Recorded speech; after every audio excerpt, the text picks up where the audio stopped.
नमस्कार। मैं बबीता कोमल नलवाड़ी असम से आपका हार्दिक स्वागत करती हूँ। कुछ विषयों पे हम बात करना चाहेंगे। कुछ विषय जो मजाक से जुड़े हुए हैं, हंसी मजाक से जुड़े हुए हैं। उन हंसी मजाक से जुड़े हुए विषयों को मैं सबसे पहले लेना चाहूंगी। जो टॉपिक, जो बिंदु आपने मुझे भेजे हैं। पहला विषय है पतियों की जो सबसे बड़ी शिकायत पत्नियों से है, या जिसके लिए वो सबसे ज्यादा दुखी अपनी पत्नियों से रहते हैं, वो है खुद की ही कहती रहती है, हमारी सुनती ही नहीं है। इवन एक भाई साहब ने तो ये लिख के भेजा है कि जब मैं अपने घर पहुंचता हूं तो घर का दरवाजा तो खुलता है और उसके साथ साथ मेरी पत्नी का मुंह भी खुलता है। घर का दरवाजा तो 1 मिनट बाद बंद हो जाता है, लेकिन पत्नी का मुंह बंद नहीं होता है। वह जो शिकायतें करना शुरू करती है वह लगातार चलती ही रहती है, चलती ही रहती है, चलती ही रहती है।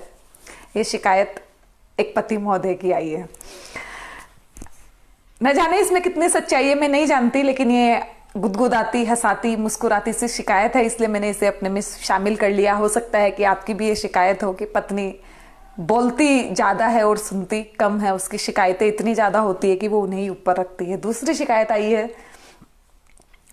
अगर मैं कभी गलती से कह दूं कि सब्जी में नमक कम है तो मेरी पत्नी कहती है कहाँ कम है, मैंने तो टेस्ट कर लिया है। अगर मैं कह दूं, खुद मुझे पहले पूछेगी सब्जी कैसी हुई है और मैंने उन्हें बता दिया कि थोड़ा सा मिर्च कम है या थोड़ी मिर्च ज्यादा है, तो खुद मेरे सामने टेस्ट करेगी और कहेगी नहीं ठीक ही तो है। और मैं अगर बिना टेस्ट के बिना कह दूं कि ठीक ही है, तो फिर कहती है आपको तो मतलब ही नहीं है, आप तो टेस्ट भी नहीं करते, आपको कोई फर्क नहीं पड़ता मैं कैसी बनाऊं। अब मैं क्या करूं, मैं अगर तारीफ करूं तो भी मैं मरता हूं और मैं तारीफ न करूं तो भी मैं मरता हूं। ये दूसरी शिकायत पत्नियों के लिए पतियों की आई है। सारी की सारी पत्नियां ध्यान से सुनना कि हमारे पतियों को हमसे किस किस तरह की शिकायतें हैं, हम इनमें किस तरह से सुधार कर सकते हैं। तो आज के बाद मुझे लगता है कि जितनी भी पत्नियां हैं, वो पति अगर बोलेंगे कि सच में सब्जी में नमक कम हो गया है या सच में मिर्च ज्यादा हो गई है, तो वे इस बात को मानेंगी कि हाँ सच में ऐसा हो सकता है। ये नहीं कहेंगे कि मैंने तो ठीक ही डाला था, या फिर स्वाद टेस्ट करके उनके सामने ही नहीं बताएगी कहाँ कम है, ठीक ही तो है। चलिए आगे बढ़ते हैं। तीसरी जो शिकायत पत्नियों के लिए आई है वो आई है,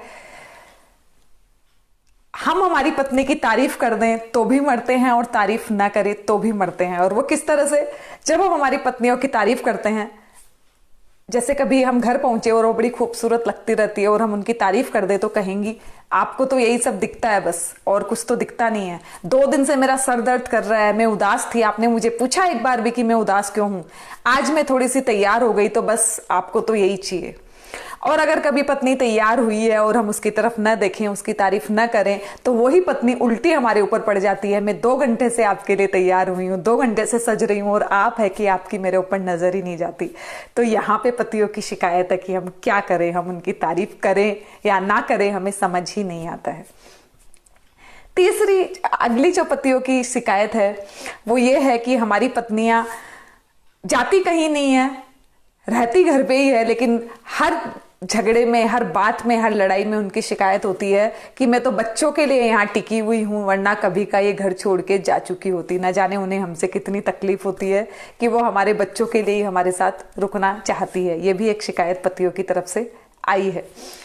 अगली जो शिकायत आई है वो ये आई है कि हमारे घर में कोई चोर नहीं आता है, कोई लुटेरा नहीं आता है, कोई नहीं आता है, फिर भी हमारे जो पर्स के पैसे न जाने कहाँ गायब हो जाते हैं, पैसे कम हो जाते हैं हमारे पर्स के। अब वो पैसे जो कम हो जाते हैं, कई बार हमें इसके लिए बाहर जाके शर्मिंदगी उठानी पड़ती है, दुखी होना पड़ता है कि हम जब पॉकेट से पैसे निकालते हैं सब्जी वाले को देने के लिए, पता चलता है पैसे ही नहीं है, वो पैसे पहले ही निकल चुके होते हैं। ये भी एक शिकायत पत्नियों के लिए आई है। इसमें कितने सच्चाई है मैं नहीं जानती, लेकिन ये आई है इसलिए मैंने इसे शामिल कर लिया, क्योंकि पति के पर्स की बहुत बड़ी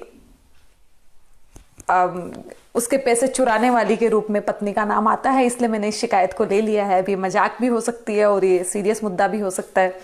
मुझे नहीं लगता कि ये सीरियस मुद्दा है, तो हमें इस पे काम करना चाहिए, क्योंकि सच में हमने अगर बिना बताए पति की पर्स से पैसे निकाल लिए हैं, तो अगर वो मान के चल रहे हैं उनके पर्स में पैसे हैं, तो उन्हें बाहर बाजार में जाके सच में शर्मिंदगी उठानी पड़ सकती है। तो हम अगर कर रहे हैं तो हम इस चीज का ध्यान रखें। ये तो हो गई हंसी मजाक वाले टॉपिक, जिन्हें हम हंसते हुए गुदगुदाते हुए हमने जिन पे बात कर ली। अब मैं बात करूंगी उन टॉपिक के जो इनसे थोड़े सीरियस है, जिनकी वजह से हमारे घर में थोड़ी कलह का वातावरण बनता है, या पति जिनकी वजह से हमसे बहुत परेशान रहते हैं, मैं उन विषय पे बात करना चाहूंगी। उसका पहला पॉइंट है कि अगर हम कभी गलती से भी घर में हमारी माँ या हमारी बहन के पक्ष में बोल दे, तो वो बाहर तो कुछ नहीं बोलती, लेकिन कमरे में आके उसका वो विकराल रूप हमें देखना पड़ता है जिसकी हमने कभी कल्पना भी नहीं की होती है। उनमें पता नहीं कौन सी आत्मा का रूप आ जाता है। ये सवाल बहुत सारे लोगों का आया है, बहुत सारे लोगों ने ये शिकायत की है कि हमारे घरों में ऐसा होता है। मैं सारी पत्नियों से कहना चाहूंगी कि जितना हमारे पति के ऊपर अधिकार है, उतना ही उनकी माँ का भी उनके ऊपर अधिकार है, उनकी बहन का भी है। इस बात को हमें बिल्कुल नहीं भूलना चाहिए कि वो हमारे पति है, लेकिन वो किसी के बेटे हैं, किसी के भाई है। इस चीज को, इस बात को हम जितनी अच्छी तरह से समझेंगे, उतने ही हमारे घर के रिश्ते अच्छे होंगे और हमारे घर में हम सौहार्दपूर्ण बहुत अच्छा वातावरण हम बना के रख सकते हैं। लेकिन उसके लिए जरूरी है कि हम अपने पति को अपनी जागीर न समझे। अव्वल तो हम गलत काम ही ना करें, फिर भी अगर हमने कोई गलती कभी कर दी है तो इस बात के लिए तैयार रहें कि हमें भी डांट पड़ सकती है, हमें भी हमारा पति डांट सकता है, या जो सच है उसका साथ पति दे सकता है। और इस सिचुएशन में कई बार ऐसा भी होता है कि पति हमें सबसे ज्यादा महत्व देते हैं, क्योंकि हम उनकी अर्धांगिनी होते हैं, हम उनके जीवन साथी होते हैं। तो उसके लिए भी कई बार वो किसी और को न डांट के वो हमें ही डांट देते हैं, क्योंकि वो हमारे ऊपर सबसे ज्यादा अपना अधिकार समझते हैं। तो हम पत्नी होने के नाते उनके इस अधिकार भावना की कद्र करें और उनसे इस चीज के लिए बहुत हद तक नाराज न हो कि वे हमारा पक्ष नहीं लेके अपनी माँ या अपनी बहन का पक्ष क्यों ले रहे हैं। ये शिकायत बहुत ज्यादा लोगों की आई है, तो मैं चाहूंगी कि ये इस तरह के दोराहे पे हम हमारे पतियों को न लेके आए कि वो उनको एक को चुनना पड़े। और ये अगला जो प्रश्न है वो इसी से जुड़ा हुआ है। ये सिचुएशन इतनी बुरी हो जाती है कि हमें हमारी माँ को छोड़ के अलग घर में रहना पड़ता है। हमारे समझ में नहीं आता कि हम माँ के साथ दे कि पत्नी का साथ दे, लेकिन अल्टीमेटली लास्ट में जाके ऐसा ही होता है कि हमें पति का भी पत्नी का ही साथ देना पड़ता है। इस तरह के केसेज बहुत सारे हमारे देश में होते हैं। तो मैं निवेदन कर सकती हूँ, केवल कह सकती हूँ कि हम पतियों के, पुरुष वर्ग के इस दर्द को समझें, उन्हें इस तरह की सिचुएशन में लाके खड़ा न करे कि उन्हें दो में से किसी एक को चुनना पड़े, क्योंकि ये चुनाव बहुत महंगा होता है। ये जो चुनाव आप उनसे आज करवा देंगी, ये आपके आने वाले जीवन में आपको खुशी कभी भी नहीं दे सकता है, क्योंकि वो जीवन भर इस बात के लिए दुखी रहेंगे कि आप थी जिन्होंने उनको अपनी माँ से दूर कर दिया, अपने पिता से दूर कर दिया, उस भाई से दूर कर दिया जिनके साथ वो बचपन से रहता आया था, खेलता आया था, कूदता आया था। तो मैं कहना चाहूंगी कि छोटे छोटे समझौते हमें करने चाहिए। ये हमारे रिश्तों के लिए सबसे ज्यादा जरूरी है। मैंने आपको अभी जो कविता सुनाई है उसमें आपने देखा कि पुरुष वर्ग कितने बड़े बड़े समझौते केवल और केवल हमारे लिए करता है। हमारा भी फर्ज बनता है कि हम छोटे समझौते करें और इस तरह की परिस्थिति में अपने पति को डालने से बचें। अगला जो पीड़ा आई है, अगला जो सवाल आया है, वो थोड़ा गंभीर सवाल है, हमारे समझने लायक सवाल है कि हमारी जो पत्नियां हैं वो हमारी आर्थिक स्थिति की कद्र नहीं करती है। वो या तो अपनी बहन से या अपनी सहेली से या अपनी पड़ोसन से अपना कंपेयर करती है और अपने मायके से कंपेयर करती है, और उसके बाद अगर हम उसकी जरूरतों को हमारी आर्थिक स्थिति के हिसाब से पूरा नहीं कर पा रहे हैं तो वो हमसे बहुत इस बात के लिए झगड़ा करती है। कई बार तो रात को फिजिकल रिलेशन बनाने में भी उनका ये पॉइंट आ जाता है कि आप मुझे ये चीज लाके दो, नहीं तो हम आपको अपने करीब नहीं आने देंगे। अब अगर कोई पति अगर ये शिकायत अपनी पत्नी के लिए कर रहा है तो आप सोच के देखिए कि उसका दुख कितना बड़ा है, वो कितना ज्यादा परेशान है, कितना ज्यादा चिंता में है, कितना ज्यादा डिप्रेशन में है।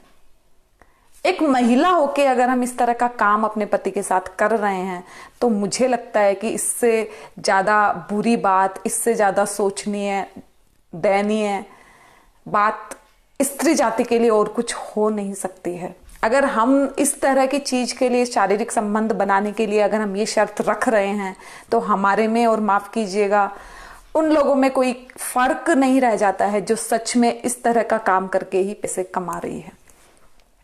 ये थोड़ा गंभीर विषय है, मुझे लग नहीं रहा था कि इस तरह महिलाएं करती है, लेकिन जब सवाल इस तरह के आ रहे हैं तो डेफिनेटली इस बारे में सोचने की हमें आवश्यकता है कि हम ये जो सोच है, ये जो मेंटेलिटी है, इससे बाहर निकले। अगर हमें आर्थिक स्थिति ज्यादा चाहिए, अगर हम चाह रहे हैं घर में पैसे ज्यादा आए, तो उसका तरीका ये नहीं है कि पति जो कमा रहा है हम चाहे वो कहीं से डाका मार लाए, कहीं से लोन ले ले, कहीं से उधार ले ले। उसका तरीका ये है कि हम खुद उसका सहारा बने, हम खुद उसका हाथ बटाएं, हम खुद में इतनी कैपेसिटी डेवलप करें कि हम हमारे शौक को, हमारे सपनों को पूरा करने के लिए हम आगे आके आर्थिक स्थिति को मजबूत बनाएं, ना कि हम पति के दिन भर पीछे पड़े कि वो हमारी जायज नाजायज मांगों को, जरूरतों को पूरा करे। कंपेयर कभी भी किसी का किसी से नहीं होता है, वो आपकी बहन हो, आपकी सहेली हो, आपकी पड़ोसन हो, या फिर मायके में आपकी भाभी हो। जब आपकी शादी हो जाती है तो आपका घर अलग हो जाता है, आपकी सोच अलग हो जाती है, आपका स्तर अलग हो जाता है, और उस स्तर के हिसाब से सोचना हमारे लिए बहुत अधिक आवश्यक है। मैं तो आपसे कहूंगी कि अगर आप घर में 2 देवरानी जेठानी हैं तो भी कंपैरिजन नहीं होता है, क्योंकि वहां पे भी दोनों की सोच में फर्क होता है। आपके पति बड़े हैं तो हो सकता है वो जिम्मेदारी का भार ज्यादा ले रहे हैं, तो वो बहुत सारे समझौते कर रहे हैं। आपके देवर उतने समझौते नहीं कर रहे हैं, तो वो अपनी पत्नी के लिए कुछ भी अनाप शनाप कर रहे हैं। हर किसी की सोच का स्तर अलग होता है और वो अपनी सोच के स्तर के हिसाब से डिसीजंस लेता है। अगर आपके पति की सोच बड़ी है, अगर वो सबको मिल बांट के चल रहे हैं, तो मैं कहना चाहूंगी आपसे कि आप उनका कंधे से कंधा मिलाएं, न कि दिन भर उनके पीछे पड़े कि वो अपने अच्छी चीजों को छोड़े और खराब चीजों को अपने जीवन में लेके आए। अगला जो पॉइंट है वो पॉइंट है कि जो हमारी पत्नियां हैं, वो हम जब दिन भर से थके हारे घर लौट के जाते हैं तो उन्हें हमारी इतनी परवाह नहीं होती जितनी उन्हें मोबाइल में टाइम पास करने की, पड़ोसियों से गप मारने की, या फिर टीवी में सीरियल्स देखने की होती है। कई बार तो ऐसा होता है कि हमें जाने के बाद वेट करना होता है, खाना भी वो तब देती है जब वो सीरियल खत्म हो जाता है, या फिर उनकी मोबाइल पे किसी फ्रेंड से जो सास बहू की चुगलियां चल रही है वो जब समाप्ति के कगार पे आती है तब जाके हमें खाना मिलता है। हमें पत्नी खाना तक टाइम पे नहीं देती है। अब एक महिला होने के नाते मैं इस चीज को स्वीकार करने में मुझे थोड़ी सी दिक्कत हो रही है, मुझे प्रॉब्लम हो रही है। लेकिन जब शिकायत आई है, कंप्लेन आई है, तो डेफिनेटली इस तरह की महिलाएं भी हमारे समाज में मौजूद है जो ऐसा कर रही है। जब हमें हमारे पतियों से इतनी उम्मीद है, जब हम चाहते हैं कि वो आर्थिक स्थिति में जो उनकी स्थिति है उससे बढ़कर हमारा साथ दे, उससे बढ़कर हमारा काम करे, उससे बढ़कर हमें सामान ला के दे, तो क्या हम उन्हें केवल समय पे खाना नहीं खिला सकते? जबकि हम तो हाउस मेकर, हम घर पे ही रह रहे हैं। पतियों की ये भी शिकायत आई है कि उन्हें टाइम मिलता है जब हम ऑफिस से लौट के आ जाते हैं, तब वो बच्चों को पढ़ाने लेके बैठती है और फिर जो चिल्लाती है और जो बच्चों को मारती है, उससे हमारा पूरा दिन का जो शेड्यूल था, जो पूरा दिन की जो थकान थी, वो और कई गुना ज्यादा बढ़ जाती है। हम हमारे बच्चों के साथ थोड़ा टाइम स्पेंड करना चाहते हैं, थोड़ा देर खेलना चाहते हैं, बातें करना चाहते हैं, लेकिन हमारी पत्नी का वही टाइम बच्चों को पढ़ाने का होता है। तो ना तो हम पत्नी के साथ टाइम बिता पाते हैं, ना बच्चों के साथ बिता पाते हैं, और ऊपर से घर में एक अशांति का माहौल और क्रिएट हो जाता है उन दोनों को आपस में झगड़ते देख के। और जब हम बीच में नहीं बोलते हैं उस झगड़े में, तो एक ही बात सुनने में आती है कि मैं अकेली ही बच्चों के ऊपर चिल्लाती रहती हूँ, आप तो कुछ बोलते ही नहीं हो, आपको तो अपने बच्चों की परवाह ही नहीं है, आपने तो इनको पैदा किया और छोड़ दिया है, इनकी पूरी की पूरी जिम्मेदारी मेरे ऊपर है। तो मैं कहना चाहूंगी आपसे कि हम हमारे दिन के शेड्यूल को इस तरह से बनाएं कि हम हर एक रिश्ते के लिए, हर एक चीज के लिए टाइम रख सकें। हमें ये बिल्कुल मान के चलना होगा कि हम दिन भर अगर थके हैं घर में काम करते हुए, तो हमारे पति भी कहीं सोने नहीं गए थे, वो भी काम करके ही लौटे हैं और हमसे ज्यादा जिम्मेदारी का काम उन्होंने किया है, क्योंकि वो घर को चला रहे हैं। आर्थिक स्थिति के से घर का स्टैंडर्ड डिसाइड होता है, या फिर चिंताओं का मापदंड है वो तय होता है। क्योंकि जब हमारे घर में सब कुछ है, एक स्टैंडर्ड का की जिंदगी हम जी रहे हैं, हमें तीनों टाइम खाने के लिए मिल रहा है, अच्छे कपड़े पहनने के लिए मिल रहे हैं, अच्छे शौक पूरे करने के लिए पैसे मिल रहे हैं, तो हमें उस पैसे की कद्र नहीं है। लेकिन जब हम थोड़े निम्न स्तर में जाएंगे तब हमें पता चलेगा कि एक एक रुपए की वैल्यू कितनी है, और ये जो पैसे है ये हमारे पति हमारे लिए कमा के ला रहे हैं। वे बाहर काम करते हैं, टेंशन में रहते हैं। जो व्यापारी लोग हैं वो कर्ज लेके हमारी जरूरतों को पूरा करते हैं। तो आप सोचिए कि उनका मेंटल प्रेशर कितना हाई है, कितना प्रेशर के साथ वो अपना काम कर रहे हैं। हमें केवल खाना बनाना है, उसमें हमें लगता है कि हमें कितना प्रेशर है। हमें इस चीज का प्रेशर है कि सुबह ये सब्जी बना ली, शाम को क्या बनाएंगे, उसी का हम प्रेशर रखते हैं। वो भी हमारे लिए एक प्रेशर की बात है, जबकि वो प्रेशर लेने की चीज नहीं है, लेकिन प्रेशर की बात है हमारे लिए कि सुबह सब्जी बना ली, अब शाम को क्या बनाएंगे। ये हमारे लिए प्रेशर की बात है कि बच्चा हमेशा 10 में से 9 मार्क्स लेके आता है, इस बार वो 8 मार्क्स लेके आया है। हमारे प्रेशर के ये सारे कारण है। हमारे प्रेशर का कारण है पति ऑफिस से जिस टाइम घर में घुसा उसने हमें स्माइल नहीं दी, वो किसी से बात करते हुए आ रहा था। हमारे दुख के कारण बहुत बहुत सारे हो सकते हैं, लेकिन आप सोचिए कि जब इन सारी चीजों के लिए हमारा दुख इतना बड़ा है तो पति का दुख कितना बड़ा होगा, जिसके ऊपर घर की आर्थिक स्थिति को संभालने की जिम्मेदारी है। एक बात और कहना चाहूंगी, जो महिलाएं कमाती है, जो महिलाएं काम करती है, शौक से जो काम करती है या फिर परिवार की मदद करने के लिए काम करती है, जैसे भी काम करो, उनके ऊपर फाइनेंशियल स्टेटस को मेंटेन करके रखने की जिम्मेदारी उतनी नहीं है जितनी पुरुषों की है। आज भी हमारे देश की सच्चाई यही है। अधिकतर घरों की सच्चाई यही है कि पुरुष ही घर चलाता है। तो ये चीज हमें समझना बहुत ज्यादा आवश्यक है कि वो जिस हिस्से को संभाल रहा है वो हिस्सा बहुत इंपॉर्टेंट है। तो हम उन्हें मेंटल और फिजिकल रिलैक्सेशन हमारे घर में जब वो आ रहे हैं तो उन्हें देने की पूरी व्यवस्था करें। हम तो घर में ही हैं, हम हमारे बच्चों को 1 घंटा पहले भी पढ़ा सकते हैं, या फिर उनके आने के बाद वो एडजस्ट हो जाए, वो खा पी ले, अच्छे से हो जाए, वो रिलैक्स हो जाए थोड़े से, उसके बाद भी हम उन्हें पढ़ा सकते हैं। हम हमारे हिसाब से टाइम मेंटेन कर सकते हैं। हमारे लिए कोई जरूरी नहीं है कि वो घर में घुसे और हम बच्चों पे चिल्लाना शुरू करें और घर का माहौल हम पूरा बिगाड़ दें। एक कंप्लेन ये भी आई है, घर आके अगर मैं 1 घंटा अपने मम्मी पापा के साथ बैठ जाऊं, उनके साथ समय बिताने बैठ जाऊं, 1 घंटा उनके साथ बात कर लूं, और रूम में आने में मुझे कोई से दिन अगर 1 घंटा लेट हो जाए तो मेरी पत्नी मेरे ऊपर बरस पड़ती है और बात नहीं करती। ये सारी की सारी चीजें महिलाएं क्यों कर रही हैं और किस स्तर पे हम जा रहे हैं, मुझे समझ में नहीं आता है। कैसे हम हमारे पति को अपने ही माता पिता से बात करने के लिए मना कर सकते हैं? क्यों इस तरह की सोच हमारे अंदर आ सकती है, मैं नहीं जानती।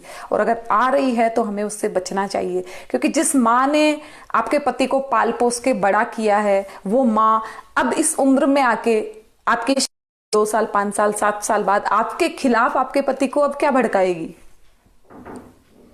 क्या भड़काएगी आपके खिलाफ? मुझे नहीं लगता है कि माँ के पास ऐसा कुछ भी है जो वो आपके खिलाफ भड़का देगी, या फिर आपके प्यार में कहीं ना कहीं इतनी कमी है कि कोई भी आपके पति को भड़काए और वो उनकी बातों में आ जाए।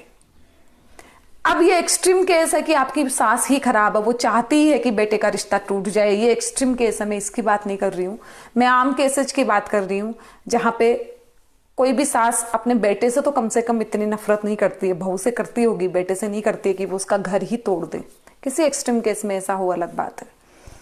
तो मैं क्या कहना चाह रही हूँ, मैं केवल इतना कहना चाह रही हूँ कि इन छोटी छोटी चीजों से हम हमारे पतियों का ब्लड प्रेशर न बढ़ाएं, हम उन्हें समझने की कोशिश करें।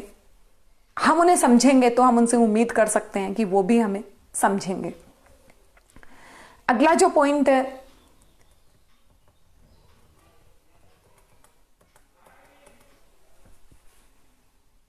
वो है कि हमारी पत्नियां कई बार बिस्तर में आती है तब रोना शुरू करती है और रोती रहती है।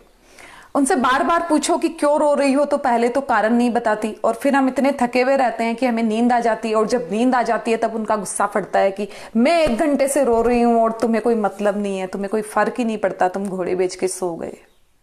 ये एक और शिकायत है जो पतियों की तरफ से आई है। मैं बिल्कुल मानती हूँ ये चीज कि महिलाएं जब रो लेती है तो उनका दुख कम हो जाता है, वो अपने आप को हल्का महसूस करती है, ये बात सही है।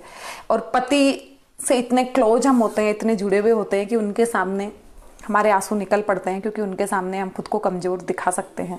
लेकिन इसके ये मायने नहीं है कि इसके लिए भी हम उन्हें दोषी ठहरा दें या उन्हें टॉर्चर करें।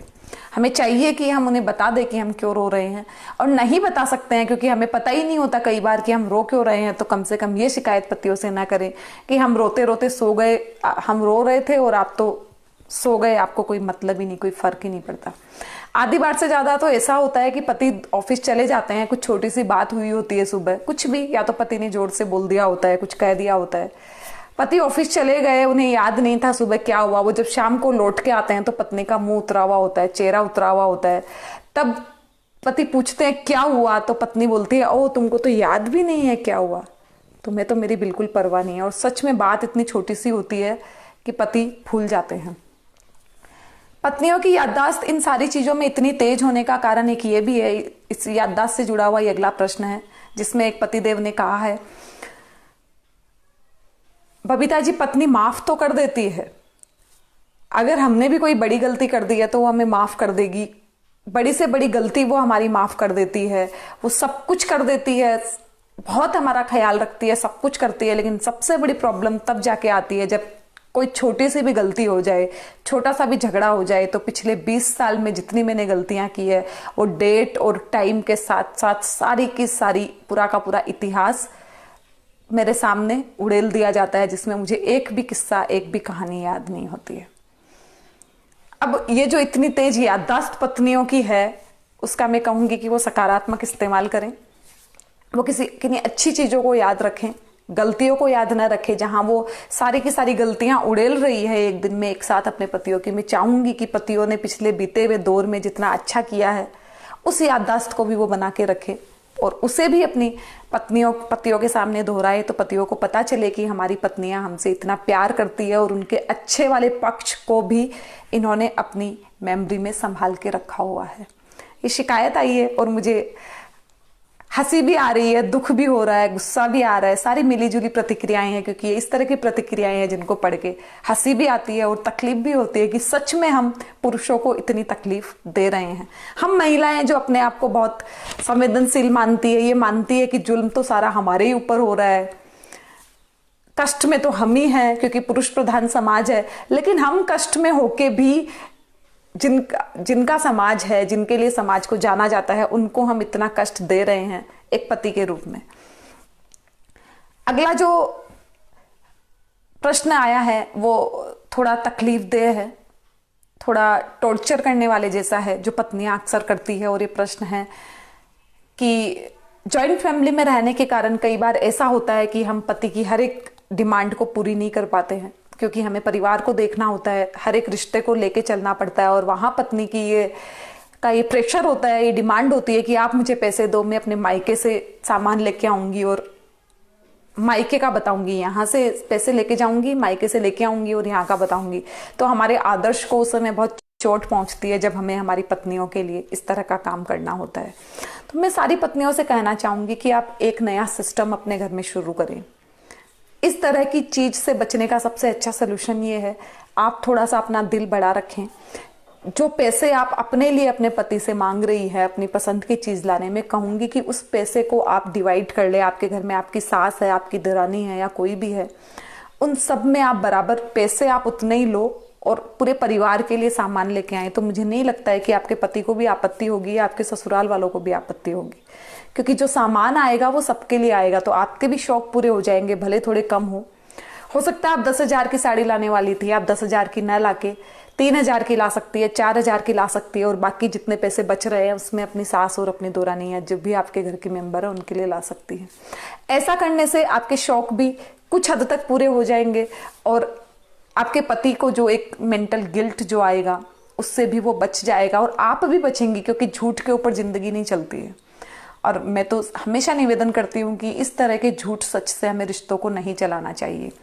जब हम मायके से सामान लाके, ससुराल के पैसों से सामान लाके उसको मायके का लाया हुआ बताएंगे, तो कैसे हम हमारी सास से उम्मीद कर सकते हैं या घर के किसी सदस्य से उम्मीद कर सकते हैं कि वो हम पर सच में विश्वास करें, वो हमें इस घर का सदस्य समझे, क्योंकि हम तो खुद को नहीं समझ रहे हैं, हम खुद को उस परिवार का सदस्य ही नहीं समझ रहे हैं, इसीलिए हम ये सारी की सारी चीजें कर रहे हैं। तो मैं कहना चाहूंगी कि हम हमारे पतियों को इस तरह के धर्म संकट में न डालें और इससे निकलने का रास्ता खुद निकालें। ये जो चीजें थी ये वो सारे पॉइंट्स थे जो हमारे घरों के अंदर तक सीमित रहते हैं और हम हमारे घरों के स्तर पर, हो सकता है पति को थोड़ा मानसिक कष्ट हो या पत्नी को थोड़ा मानसिक कष्ट हो, हम इसके बाहर निकल जाते हैं। ज्यादातर केस ऐसे ही होते हैं, लेकिन समस्या जो केस क्रिएट करते हैं, जो एक्सट्रीम लेवल के केस होते हैं, वो होते हैं झूठे मुकदमे और झूठे केस। आज मैंने जब इसके बारे में स्टडी की, इसके बारे, हालांकि मुझे पहले से भी नॉलेज था, लेकिन मैं पढ़ के बिल्कुल सरप्राइज रह गई। मुझे इतना आश्चर्य पढ़ के हुआ। 2014 तक, 2012-13 तक जब निर्भया केस हमारे यहाँ हुआ था, उसके पहले तक 40% झूठे केस दायर होते थे बलात्कार के। दहेज के, इन सारी चीज़ों के जितने केस आते थे, जितनी कंप्लेंट्स आती थी पुलिस के पास, उसमें 40% झूठे मुकदमे होते थे और अब ये आंकड़ा 70% तक पहुंच गया है। मतलब हमारे यहाँ जितने केस आ रहे हैं, ये जितने भी महिलाओं के प्रताड़ित होने के, वो सेक्सुअली हरेसमेंट हो सकता है, वो फिजिकली हरेसमेंट हो सकता है, वो दहेज हो सकता है, या कोई भी इस तरह का केस जिसमें महिलाएं प्रताड़ित होती है, उनमें झूठे केसों का आंकड़ा 70% हो गया है। अब आप सोच के चलिए कि जो कानून हमारी सुविधा के लिए बना था, हमारी सुरक्षा के लिए बना था, हमें बराबर के अधिकार दिलाने के लिए बना था, हमें आगे बढ़ाने के लिए बना था, हमें पुरुष के बराबर खड़ा करने के लिए बना था, उन अधिकारों का हमने कितना ज्यादा गलत फायदा उठाया है। आज हम घरों में भी बोलते हैं, घर के अंदर भी हमारे मजाक में ये चीज बोली जाती है। जैसे कुछ हंसी मजाक में भी अगर कोई किसी को हल्का सा टच कर दे या स्पर्श कर दे या कुछ हो जाए, तो बिल्कुल हम मजाक में बोलते हैं कि अरे मैंने तो मजाक की थी, तुम कहीं केस जाके मत कर देना, मुझे तो 14 दिन की सजा हो जाएगी और मेरी तो बेल भी नहीं होगी। फिर ये इस तरह की चीजें हम हमारे घरों में भी बोलचाल में काम में लेते हैं। इसका कारण क्या है? इसका कारण ये है कि सरकार ने बहुत ज्यादा हद तक महिलाओं को सुविधाएं दे दी है, सुरक्षाएं दे दी है। अगर हम उनका सही इस्तेमाल करें तब तो कोई दिक्कत नहीं है, लेकिन जब हम इनका इतना ज्यादा गलत इस्तेमाल करते हैं तो आने वाले टाइम में हमारे लिए चेतने की बात है, आने वाले टाइम में हमें समझने की बात है कि ये सारे के सारे अधिकार हमसे ले लिए जाएंगे, क्योंकि 70% का आंकड़ा कम नहीं होता है, बहुत ज्यादा होता है। अगर किसी कानून का आधे से भी ज्यादा, मतलब 50% से भी ज्यादा गलत इस्तेमाल हो रहा है, तो कोई भी सरकार उस कानून को बहुत दिनों तक अस्तित्व में रहने नहीं देगी और उसके बाद जो सिनेरियो आएगा उससे हम बचे हुए नहीं हैं, हम एहसास उसका कर सकते हैं। कहने का मतलब केवल इतना ही है, हमने सबने बचपन में कहानी सुनी है भेड़िए वाली। एक छोटा सा बच्चा चिल्लाता है, भेड़िया आ गया, भेड़िया आ गया, भेड़िया आ गया। 2 बार 4 बार गांव वाले उसको बचाने के लिए जाते हैं, लेकिन एक दिन जब सच में भेड़िया आ जाता है और वो चिल्लाता है भेड़िया आ गया, भेड़िया आ गया, तो एक भी गांव वाला उसकी भेड़ों को बचाने नहीं जाता है। क्यों नहीं जाता है? क्योंकि गांव वालों को लगता है कि वो तो झूठ बोल रहा है। हमारे साथ में भी ऐसा ही होने वाला है। क्यों होने वाला है? क्योंकि हम इतने सारे जहां झूठे केसेस जा रहे हैं, वहां जो सच में प्रताड़ित हो रही है, सच में जो दुखी हैं, जो परेशान हैं, जिन्हें सच में अरेस्ट किया जा रहा है, वो हाशिए के नीचे आ रही है और आने वाले टाइम में और ज्यादा आ जाएगी, क्योंकि हर कोई उन्हें सबसे पहले शक की नजर से ही देखेगा। और ये जो परिस्थिति आ चुकी है और आएगी, वो बहुत खतरनाक होगी। हमारे साथ प्रॉब्लम सबसे बड़ी ये है कि हम फेमिनिज्म के नाम पे, नारी सशक्तिकरण के नाम पर, हमें हमारे अधिकार चाहिए। हम पुरुषों के बराबर सारे अधिकार लेना चाहती है, या फिर उनसे भी ज्यादा। पुरुषों के बराबर अधिकार मांगने में कोई बुराई नहीं है, लेकिन ये चीज समझना, ये चीज मानने जाना, लग जाना आज की पीढ़ी में, आज के समाज में बहुत गलत हो गया है कि हम उनके बराबर है।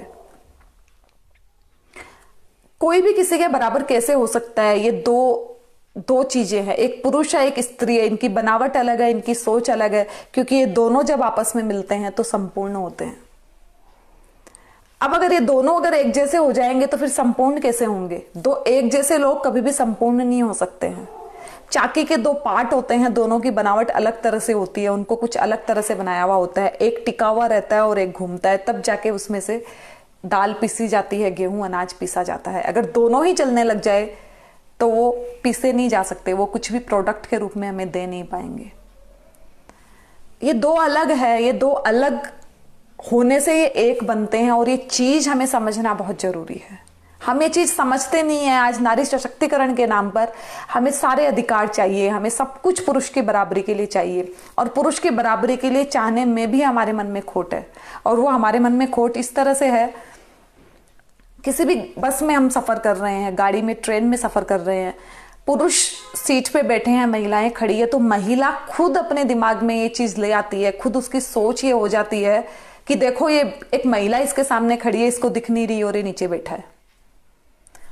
रास्ते के अंदर अगर कोई एक लड़की अपने पति को डांट रही है, जोर जोर से बात कर रही है, तो राहगीर का ध्यान नहीं जाएगा, वो अपने रास्ते चलते पड़ेंगे, वो इतना इंटरफेयर उनके केस में नहीं करेंगे। और वही इसका उलट अगर हो, कोई लड़का अगर लड़की को मार रहा है या उसके साथ कुछ बदमाशी कर रहा है, या बदमाशी भी नहीं, उसको जस्ट कुछ समझा भी रहा है तो 10 लोग वहां इकट्ठे हो जाएंगे कि तुम नारी के साथ ऐसा क्यों कर रहे हो। सेम यही चीज हमारे घरों में भी होती है। घर की छोटी सी चीज अगर लड़की लड़के पे हाथ उठा ले तो वो लड़का तो ऐसे ही शर्म से मर जाता है। तो वो अव्वल तो वो बाहर जाके बोलता ही नहीं है कि मेरी पत्नी ने मुझे मारा है, मेरी पत्नी ने मेरे ऊपर हाथ उठाया है। क्योंकि हमारे समाज में लड़का अगर पत्नी को पीटता है तब भी उसे दोष दिया जाता है कि वह नारी के ऊपर जुल्म करता है, और वो खुद अगर पत्नी से पिटीट जाए तो भी उसे ही दोष दिया जाता है कि वह नामर्द है, उसमें इतनी कैपेसिटी नहीं है, वो अपने आप को नहीं संभाल सकता कि अपनी पत्नी की मार खा रहा है। मतलब हम दोनों ही सिचुएशन में पति को कटघरे में खड़ा कर देते हैं, हम दोनों ही सिचुएशन में उसको समझने की कोशिश नहीं करते हैं। और ये चीजें हमारे समाज ने हमें दी है, जहां नारी सशक्तिकरण के नाम पर न जाने हम क्या क्या कर रहे हैं। नारी सशक्तिकरण के मायने आज अंडरगारमेंट्स बाहर सुखाने हो गए हैं। पब्लिक के अंदर सबको दिखा के अंडरगारमेंट सुखाओ तो लगता है कि नारी सशक्त है। सैनिटरी पैड को ब्लैक पॉलिथीन में न ले जाके, न्यूज़पेपर में न लपेट के ट्रांसपेरेंट पैकेट में लेके जाओ तो नारी सशक्तिकरण है। छोटे कपड़े पहनो तो नारी सशक्तिकरण है। क्लबिंग करो तो नारी सशक्तिकरण है। पुरुष के बराबर बैठ के जुआ खेलो, शराब पियो, स्मोकिंग करो, सारे तमाम वो काम करो, गालियां दो, तब जाके नारी सशक्तिकरण है। हमने नारी सशक्तिकरण के मायने आज बदल दिए हैं। नारी सशक्तिकरण हमारा था हमारे अधिकारों के लिए, उन सारी नेगेटिव चीजों के लिए नहीं जो पुरुष पहले से करते आ रहे हैं। लेकिन हमने नारी सशक्तिकरण को अधिकारों से तो जोड़ा ही नहीं। आज भी लड़कियां अपने फ्यूचर को सिक्योर करने के लिए, अपनी आर्थिक स्थिति मजबूत करने के लिए, पुरुष को कंधे से कंधा मिला के चलने के लिए इतनी लालाई दिखाई नहीं देती है। इतना उनमें जोश आज की लड़कियों में भी नहीं दिखाई देता है कि उन्हें अपने फ्यूचर को सिक्योर करने की, अपने आप को इतना समृद्ध करने की बहुत ज्यादा ललक है कि वो कुछ पैसे कमाए, और डेफिनेटली कमाए, उतनी ही शिद्दत से कमाए जितनी शिद्दत से पुरुष कमाता है, या उसकी उतनी ही स्ट्रॉन्ग भावनाएं हैं समाज के लिए, देश के लिए या अपने लिए कुछ करने की जितनी एक लड़के की होती है। लेकिन लड़कियों की ये भावनाएं जरूर है कि वो अगर उनका भाई क्लबिंग कर रहा है, उनका भाई ड्रिंकिंग कर रहा है, उनका भाई स्मोकिंग कर रहा है, उनका भाई बाहर जाके पढ़ रहा है, सब कुछ हम बहुत सारा करेंगे भले उस पढ़ाई की कोई मायने ही ना हो। और लड़कियां बिल्कुल कहती भी मिलती है कि हम तो टाइम पास के लिए आए हैं, शादी के बाद में तो ये सब करने मिलेगा नहीं। उनका एम होता है किसी पैसे वाले लड़के से शादी करना, मेट्रो सिटी में जाना, दिन भर टीवी देखना, नौकरों पे हुक्म चलाना, भले उनका मायका कितना भी गरीब घर में हो। इन सारी की सारी चीजों ने हमारे समाज को अनबैलेंस्ड कर दिया है। वो बैलेंस हमारी समाज में धीरे धीरे खत्म हो रहा है जो होना चाहिए था। और इसका सबसे नकारात्मक परिणाम वो महिलाएं भुगत रही है जो सच में विक्टिम है, जिनके ऊपर सच में जुल्म हो रहे हैं। क्योंकि ये जो इतने ज्यादा केस हमारी समाज में बढ़ गए हैं तो उनकी जो आवाज है वो दब जा रही है कि कहाँ नारी अबला है, कहाँ पे अबला है नारी। नारी तो एक बला हो गई है जिसने पुरुष को बुरी तरह से परेशान कर दिया है, या पुरुष का अस्तित्व ही उसकी वजह से हाशिए पे आ गया है। आज कितनी आराम से पुरुष वर्ग कह देता है। कल मेरे पास 5-7 कमेंट इस चीज के लिए आए हैं कि अगर घर टूटता है तो उसकी पूरी की पूरी जिम्मेदार एक नारी होती है। आपने क्या कभी देखा है कि किसी की शादी के पहले घर टूट गया हो? सारे के सारे घर शादी के बाद टूटते हैं। मतलब उस लड़की के ऊपर सेहरा बांध दिया जाता है कि उसके आते ही लड़के का घर टूट गया। मैं इसके पक्ष में बिल्कुल नहीं हूं, मैं बिल्कुल इसके खिलाफ हूं। क्योंकि जो लड़का पत्नी के आने के बाद अपने भाई का घर छोड़ दे या भाई से रिश्ता तोड़ ले तो वो अपनी पत्नी से रिश्ता कब तोड़ लेगा इसके भी कोई मायने नहीं है, कुछ कहा नहीं जा सकता। तो मैं इसमें पूरा का पूरा दोष पत्नी को नहीं दूंगी। लेकिन मैं ये कहना चाहूंगी कि अगर इस तरह की चीजें आ रही है, इस तरह के सवाल खड़े हो रहे हैं, तो उसमें नारी भी उतनी ही दोषी है। सच में उसका दोष है कि वह इतनी स्वार्थी हो जाती है कि उस परिवार को नहीं अपना पाती, केवल अपने पति को सब कुछ समझ के उसी परिवार के खिलाफ चली जाती है जिस परिवार के साथ उसे रहना है या उसे रहना चाहिए। सवाल बहुत सारे हैं, लेकिन नारी सशक्तिकरण के नाम पर हमने जिन चीजों को आज हिस्सा बना लिया है, आने वाले समय में हमें यही चीजें बहुत तकलीफ देने वाली है। क्योंकि ये जितने कानून हमारे लिए बने हैं, जितनी चीजें हमारे लिए बनी हैं, इनका जब नेगेटिव इम्पैक्ट आना शुरू होगा तो हम सब बहुत ज़्यादा तकलीफ में आने वाले हैं, बहुत ही ज़्यादा मुश्किल में इसके लिए आने वाले हैं। संयुक्त परिवार के नाम पर जहां लड़कियों का नाम आता है कि लड़कियां परिवारों के विघटन का कारण बनती है, तो लड़कियों की आज जो सोच लड़कियां अपने साथ ससुराल लेके जाती है, वो सोच है आजादी, वो सोच है हर एक चीज में, मतलब क्या आजादी, मेरे को इस आजादी के मायने कभी समझ में नहीं आए, क्या चीज की आजादी वो चाहती है। इतनी झूठी जिंदगी उन्होंने अपने मम्मी पापा के साथ शुरू कर ली होती है, इतनी झूठी जिंदगी वो हॉस्टल वगैरह में रहती है, वहां जीने लगी है आजकल, कि वो ससुराल में भी उसको वो कंटिन्यू करना चाहती है। और डेफिनेटली हर एक घर के कुछ नियम कायदे होते हैं। मैं ये नहीं कह रही हूं कि केवल बहुओं पे नियम लागू होते हैं, बेटों पे भी उतने ही लागू होते हैं। और इन सारी चीजों के लिए हम आज संयुक्त परिवार से दूर हो रहे हैं, उनसे कट रहे हैं, उनसे भाग रहे हैं। कहने का मतलब इतना ही है कि हमें समझना होगा कि सच में नारी सशक्तिकरण क्या है और हम पुरुष वर्ग को कितना प्रताड़ित कर रहे हैं, वो हमारे लिए कितना प्रताड़ित हो रहे हैं। आप मान के चलिए कि जहां हम पुरुष को तकलीफ दे रहे हैं, अपने पति को तकलीफ दे रहे हैं, अपने ससुर को तकलीफ दे रहे हैं, अपने देवर को तकलीफ दे रहे हैं, तो हमारे पिता, हमारे भाई भी अछूते नहीं रहेंगे, क्योंकि उनको तकलीफ देने भी कोई ना कोई लड़की हमारे घर में आने वाली है। और एक चीज और जो बहुत ही इंपॉर्टेंट चीज है, ये जो आज का जो एक कल्चर आ गया है जहां 70% तक झूठे केस दर्ज हो रहे हैं, वहां पे एक पति नहीं फंसता है। अगर किसी लड़की ने दहेज का मामला दर्ज कर दिया, और ये सारे के सारे मामले जब मैं पढ़ रही थी, अभी कैसेज पढ़ रही थी जो मैंने पढ़े पिछले 2 दिन में, तो मैं बिल्कुल चौंक गई हूं, बिल्कुल सरप्राइजिंग हूं कि आधे से ज्यादा उसमें एक्स्ट्रा मैरिटल अफेयर है। लड़की का किसी पुराने बॉयफ्रेंड के साथ चक्कर चल रहा है, या व्हाट्सएप फेसबुक में बातें चल रही है, और भी कुछ चल रहा है। वो इस बात को जब सामने आ जाती है, पूरे ससुराल के सामने चीजें आ जाती है, बात जब खुल के सामने आती है, तो उसे अपने बचाव का रास्ता एक ही नजर आता है कि वो या तो अपने पति पे रेप का इल्जाम लगा देती है, या फिर दहेज के लिए पूरे के पूरे परिवार को फंसा देती है।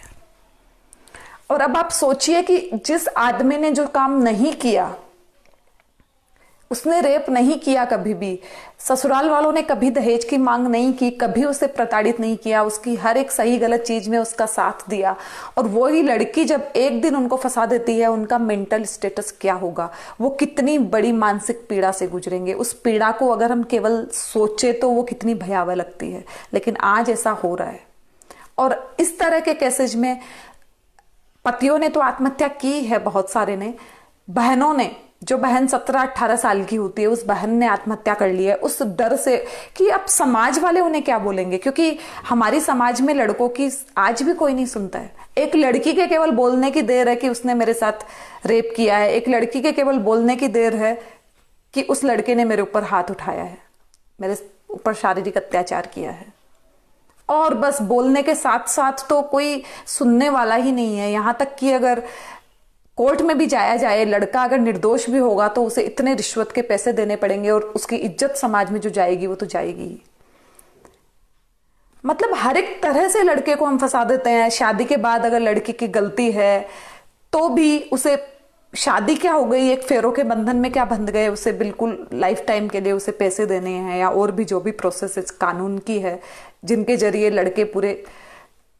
लड़कों को पूरा हरेस किया जाता है, उन्हें पूरा परेशान किया जाता है। और सबसे बड़ी चीज, जब हम बात इज्जत की करते हैं, और जब आपको पता है कि मैंने कुछ किया नहीं है, फिर भी अगर कोई आपके ऊपर इल्जाम लगा दे, और वो पूरी समाज के सामने ऐसे ऐसे इल्जाम, मारने का इल्जाम, रेप का इल्जाम, दहेज के लिए प्रताड़ित करने का इल्जाम, पैसे चुरा लेने का इल्जाम, न जाने कितनी तरह के इल्जाम, तो आप सोचिए उस परिवार के ऊपर क्या बीतेगी। वो परिवार तो ऐसे ही मरने की कगार पे आ जाता है। और ऐसे एक नहीं, हजारों किस्से हैं, हजारों इस तरह के किस्से हमारे बीच में मौजूद है।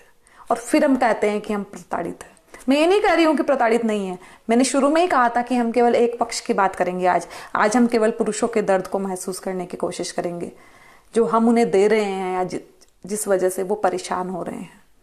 हमें इन सारी चीजों को समझना होगा। जब भी हम कोई रेप केस के बारे में सुनते हैं, हम पूरी की पूरी पुरुष जाति को सवालिया निशान के घेरे में खड़ा कर लेते हैं। हम ये समझने की, सोचने की कोशिश नहीं करते हैं कि ये झूठा केस भी हो सकता है।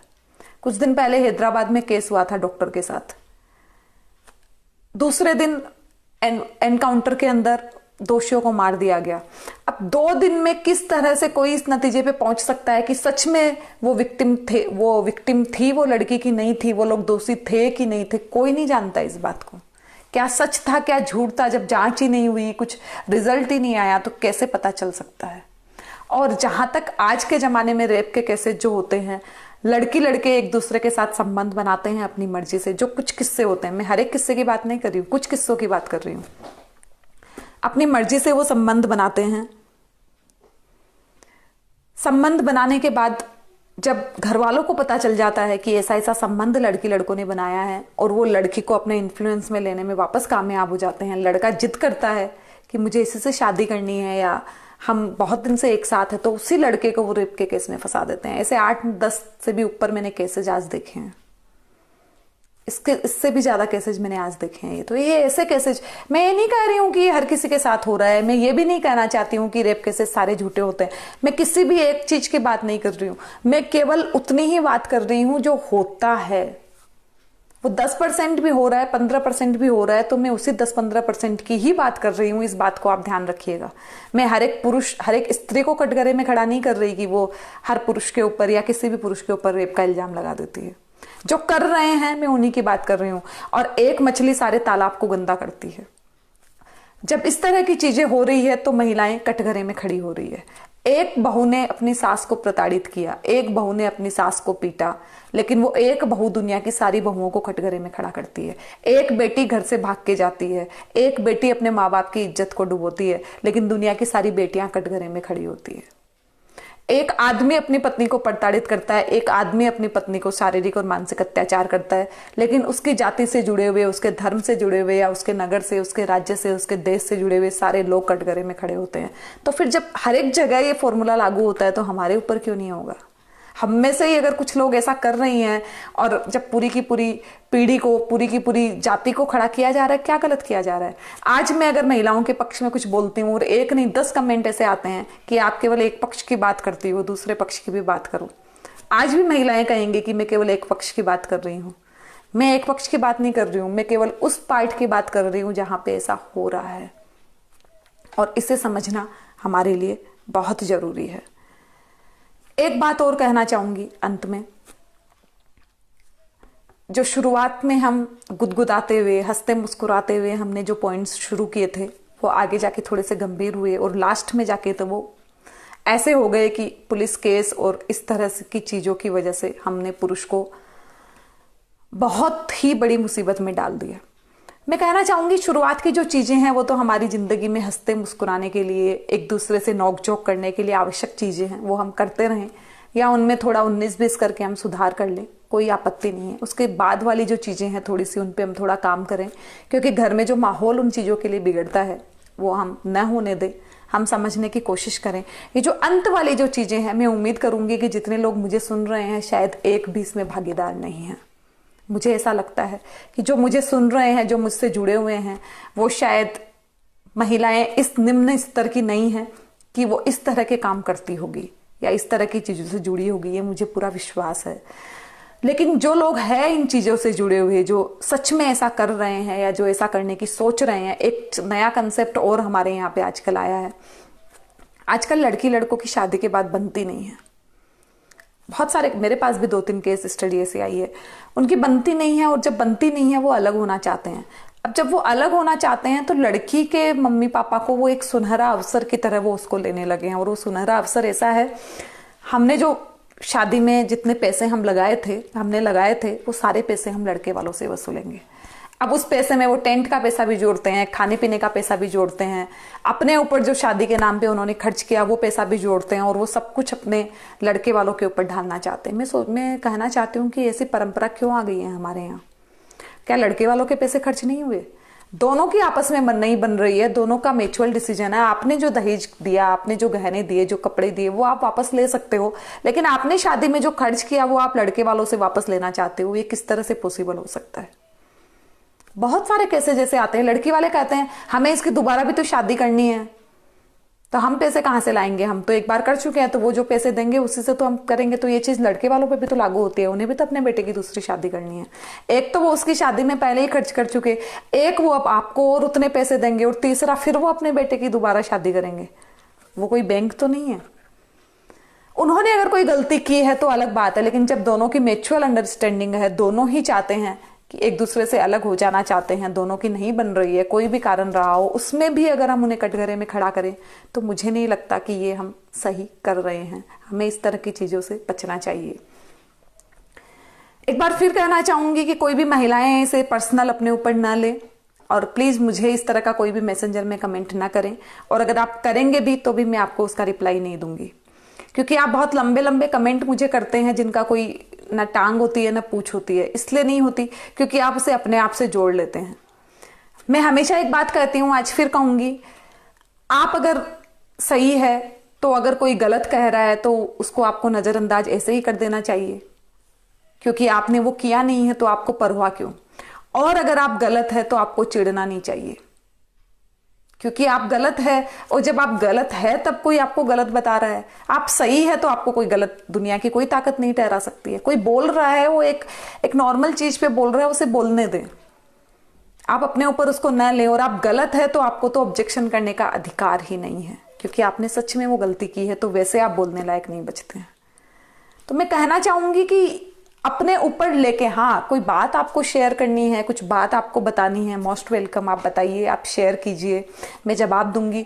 लेकिन आप अपने ऊपर जोड़ लेते हो कि नहीं मैं तो ऐसी नहीं हूं बबीता जी, आपने ऐसा कैसे कह दिया, मैं तो ऐसा नहीं करती हूं। तो मैंने तो ये कहा ही नहीं है कि आप ऐसा करती हो, या ना तो मैंने किसी पुरुष के लिए कहा है। जब मैं महिलाओं की बात कर रही थी, महिलाओं के पक्ष में बोल रही थी, तब भी मैंने पुरुषों के लिए नहीं कहा था कि आप ऐसे हो, और न मैं आज महिलाओं के लिए ऐसा कह रही हूं कि आप ऐसे हो। मैं केवल ये कह रही हूं कि इस मानसिकता से हमें उठना है, और स्त्री और पुरुष को दो हिस्सों में बांट के, दो पलड़ों में खड़ा करके, कौन ज्यादा ताकतवर और कौन कम ताकतवर, किसकी हिम्मत ज्यादा, किसकी कीमत ज्यादा, ये हिम्मत और कीमत पे हमें रिश्तों को नहीं बांटना है। हमें साथ मिलके समाज को चलाना है। जो भी विक्टिम है उसके पक्ष में बोलना है, वो स्त्री हो पुरुष हो कोई भी हो, इससे कोई फर्क नहीं पड़ता। गलती जिसने की हम उसका साथ देंगे, और सच का नारी सशक्तिकरण इसी का नाम है। हम जो हमारी वैल्यूज है, हमें भगवान ने जैसा बना के भेजा है, जो वैल्यूज हमें अलग दे के भेजी है जो पुरुषों में नहीं है, वो वैल्यूज की हमें कदर करनी है, उनकी इज्जत करनी है, उनका मान सम्मान रखना है, और उसके साथ में फिर खुद को खड़ा करना है, खुद को सशक्त करना है। ना कि अंडरगारमेंट्स बाहर सुखा के, ना कि सैनिटरी पैड ट्रांसपेरेंट बैग में लाके हम करें, इससे कोई क्या फर्क पड़ेगा। आप सैनिटरी पैड को ब्लैक पॉलीथीन में लेके जाए या इन सारी चीजों से, इन सारी चीजों का अपने आप को सशक्त बनाने से कोई कनेक्शन नहीं है। न जाने क्यों बड़े बड़े फिल्म स्टार लोग भी इस चीज में लगे हुए हैं और इसे मुहिम की तरह लेते हैं। मुझे नहीं लगता इन चीजों के कोई मायने हैं। अगर हम ये कर रहे हैं, हमें करें, मुझे कोई, मैं आपको मना नहीं, लेकिन मेरी नजर में ये सशक्तिकरण नहीं है। मेरी नजर में सशक्तिकरण है हम हमारी जो मॉरल वैल्यूज है उनको समझते हुए हम आगे आए और पुरुष के कंधे से कंधा मिला के काम करें। हम हमारे दोनों पैर की जैसे हैं, एक पैर आगे आए तो एक पैर पीछे चला जाए, और एक पैर पीछे आए तो एक पैर आगे चला जाए। और हम सबके साहस को एक बार जोरदार नमन, और आप सबसे अभी अलविदा।